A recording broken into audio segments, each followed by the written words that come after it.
E aí, pessoal, estamos de volta aqui na nossa viagem pelas páginas do Novo Testamento. Pelas páginas não, né? Porque é aqui no meu celularzinho, como você pode ver. Vamos abrir o aplicativo aqui, My Bible, para colocar aqui o texto para você. E eu estava pensando nisto. É interessante porque a palavra de Deus lá no Monte Sinai começou a ser escrita nas pedras e ela termina nas pedras, porque os componentes aqui do celular é o silício. Então voltamos à época das pedras. Temos aqui de novo as escrituras gravadas nas pedras. Quer ver só? Olha aqui, My Bible. Mateus 2:7. Vamos lá? Vamos começar então, versículo por versículo. Com isto, Herodes, tendo chamado secretamente os magos, inquiriu deles com precisão quanto ao tempo em que a estrela aparecera. Nós já explicamos na aula passada que eram centenas de homens, sábios, fariseus, saduceus, sacerdotes, enfim, só o sinédrio tinha 70, e vinha mais os principais dos sacerdotes, das classes sacerdotais, das ordens sacerdotais, de forma que com certeza haviam centenas de homens, teólogos, estudiosos, entendidos para responder onde estava o menino. Mas agora no versículo 7 já não estão mais entre estas centenas de pessoas. Herodes chama os magos do Oriente para um ambiente mais reservado, porque possivelmente Herodes não queria que as pessoas percebessem que ele estava levando tão a sério o nascimento do Messias, ou que ele estava acreditando, ou ele não queria que as pessoas soubessem que ele estava acreditando, porque as pessoas sabiam que se ele acreditasse, ele iria derramar sangue, custando o que custasse, para acabar com aquela história. Então, e Herodes era esperto, no mau sentido, ele chama os magos secretamente para inquirir deles com precisão quanto ao tempo em que a estrela aparecer. Ele queria saber exatamente qual foi o primeiro movimento destes acontecimentos, para que não tivesse sombra de dúvida, para que não houvesse margem de erro, porque ele já estava mal intencionado, ele já estava querendo matar as crianças lá em Belém. Ele já tinha essa intenção, senão ele não inquiriria a respeito, ou com precisão, a respeito, né, do tempo em que a estrela apareceu pela primeira vez lá no Oriente. Então esta já era a sua intenção.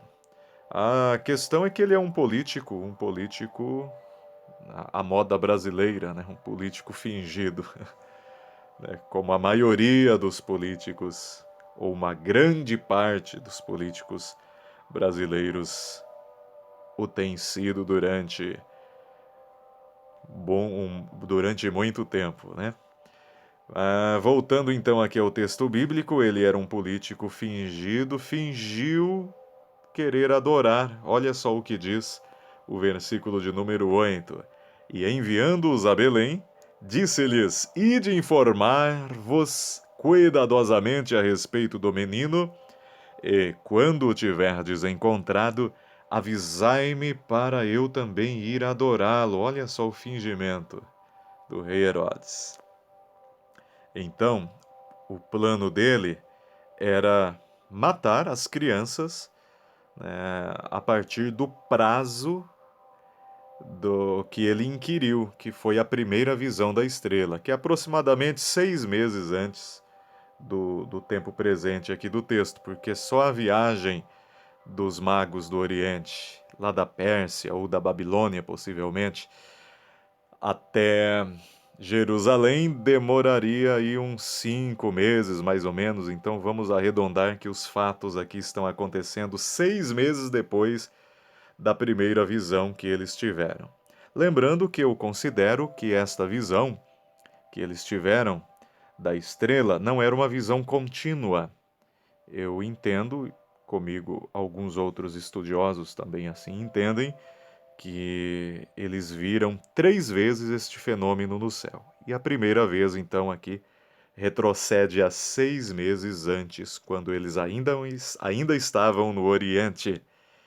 E agora eles então eles recebem a permissão para ir destino a Belém. Eles estavam em Jerusalém, a Belém eram 10 quilômetros, dependendo aí de como eles fossem, possivelmente 2 dias de viagem. E então eles vão para Belém. Belém estava ao sul de Jerusalém. É interessante que a astronomia nos informa. A astronomia nos informa, como eu já expliquei isso anteriormente, né, houve um fenômeno nos céus do Oriente em 20 de maio do ano 7 a.C. Aproximadamente aí uns 6 meses depois, mais precisamente a astronomia diz que no dia 27 de outubro este fenômeno se repetiu e possivelmente no caminho para Belém eles contemplam novamente este fenômeno que nós vamos ver agora no versículo de número 9. Depois de ouvirem o rei, partiram, e eis que a estrela que viram no oriente os precedia, até que, chegando, parou sobre onde estava o menino. Então eles colocam o pé na estrada e contemplam, em algum momento dessa viagem, eles contemplam pela segunda vez o fenômeno, a estrela. E este fenômeno, como Belém está ao sul de Jerusalém, então eles contemplam o trajeto deste astro nos céus. Mas não era permanente a noite inteira. Era uma visão que eles tinham apenas naquele momento do fenômeno. Assim como a astronomia também nos informa que este fenômeno aconteceu aí na madrugadinha, né? No amanhecer aí de cada dia, era possível ver este fenômeno, esta estrela. E aliás, quando a gente estuda o texto original no grego, dá a entender isso também, dá a entender que eles podiam ver no amanhecer, na madrugada. Mas não vamos entrar aqui nessas questões. Claro que sempre, né, haverá pessoas que interpretem diferente ou que não acreditem nessa teoria, que é apenas uma teoria, cujo grau de coincidência é muito grande, por isso a possibilidade de, de ser real é muito grande também. Mas os fatos da astronomia são estes. 3 vezes eles contemplam no céu este fenômeno, e nós vamos ver aqui no versículo 10. E, vendo eles a estrela, alegraram-se com grande e intenso júbilo, ou seja, dá a entender que eles viram pela terceira vez. Então, eles já estavam em Belém ou nas proximidades de Belém, já fazia aqui algum tempo, passou algum tempo, quem sabe aqui, né, passou aqui uns 15 dias, de acordo com a astronomia, se formos levar em conta esta teoria, passou uns 15 dias, que seria o tempo deles terem chegado em Belém, se instalar e dia após dia continuar estudando os astros celestes, até que chega o dia 12 de novembro, a astronomia, através dos cálculos modernos, dos computadores que são capazes de saber a posição dos astros celestes de qualquer noite da história da humanidade e para além dela. Então, a astronomia nos informa que 12 de novembro do ano 7 antes de Cristo, este fenômeno de conjunção de Saturno com Júpiter acontece pela terceira e última vez naquele ano. Eu estou aqui no meu celular, então vou mostrar para vocês. Atenção, você que nem estava olhando a tela mais, só estava ouvindo. Olha eu mexendo no meu celular aqui, que eu vou achar para você aqui a ilustração gráfica. A ilustração gráfica de como estava a noite desse dia 12 de novembro do ano 7 antes de Cristo. Olha que coisa linda esta ilustração. Tá vendo ali andando no céu aquelas luzes mais fortes? Então, isso é uma conjunção de astros celestes. Do ponto de vista do observador aqui na Terra, ele olha para o céu e dá a impressão que os dois astros estão muito próximos, eles estão alinhados. Então, como os babilônios, os estudiosos, né, do tempo antigo, associavam cada estrela a uma cultura, a um povo sobre a face da Terra, e eles associavam este planeta Saturno, eles associavam ao povo hebreu e ao Deus dos hebreus. Então, quando eles veem este fenômeno acontecendo com Saturno, né? Com Saturno, que é associado ao Deus dos hebreus, imediatamente eles tomam a decisão de ir a Jerusalém e perguntar, porque eles também tinham algum conhecimento das escrituras hebraicas, porque a cultura babilônica teve contato com a cultura judaica quando houve o cativeiro babilônico de 70 anos e judeus muitos judeus se tornaram sábios na Babilônia e com certeza trocaram alguma experiência cultural e com certeza eles tinham algum conhecimento das profecias do advento do Messias, a profecia de Jacó, né, que fala da estrela, né, enfim, muitas outras profecias nas escrituras hebraicas dão conta do advento do Messias, a estrela de Davi, enfim, e eles faziam essa associação, e não estou aqui defendendo a astrologia nem magia, porque as escrituras condenam a prática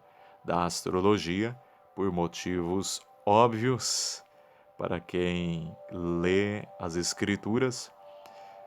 Nós entendemos claramente que são práticas que não devem ser aceitas por aquele que deseja viver uma vida na presença de Deus. Entretanto, este mesmo Deus usa aquilo que estes homens tinham e conheciam e a associação que eles fizeram a este planeta Saturno, Deus, né, que nos elegeu antes da fundação do mundo, ou seja, antes da fundação do mundo, Deus já tinha sondado o coração destes magos lá no Oriente, antes da fundação do mundo. Porque para Deus não tem esse negócio de linha do tempo, não. Para Deus não. Para Deus o tempo não é uma linha. Né? Deus não tem Facebook, não tem linha do tempo para Deus. Deus enxerga passado, presente e futuro de uma só vez, porque Deus está para além do tempo, da dimensão espaço-temporal. Deus está do lado de fora do espaço, do tempo, da matéria. Ele é transcendente. A matéria, e ele é imanente. Ele está para além do tempo, portanto, passado, presente e futuro para Deus é uma coisa só, não tem essa história. Até essa briga que existe por aí, né, de calvinistas e arminianos. Essa briga aí é uma coisa lá da época de Isaac Newton, quando ainda se entendia o tempo como uma linha. Mas hoje, né, a própria ciência, né, vou falar de os estudos quânticos, está na moda falar da ciência quântica, né, da física quântica. E até parece que eu estou apelando também agora para a física quântica, né? Não, mas os estudos da física quântica também indicam que o tempo não é uma constante. A luz é uma constante, de acordo com a ciência, mas o tempo não é uma constante. O tempo não é uma linha. O tempo é. Aí a ciência vai dizer, né, que são como camadas, enfim.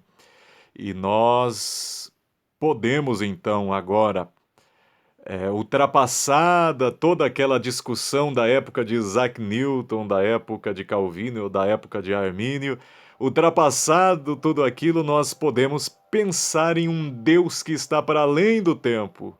E o tempo para Deus, passado, presente e futuro, é uma coisa só. Então Deus lá na eternidade, as Escrituras diz que nós fomos chamados, escolhidos antes da fundação do mundo, e estes homens tiveram encontro com Cristo, eles se prostraram, adoraram Jesus, ou seja, eles também são chamados antes da fundação do mundo, e antes da fundação do mundo, Deus sondou o coração deles, e Deus sabia. Então, este é algo tremendo, é inexplicável, como que Deus, antes da fundação do mundo, traça todas as coisas de forma que eles olham para esta estrela e esta conjunção celeste vai levá-los até o menino Jesus. Que visão maravilhosa!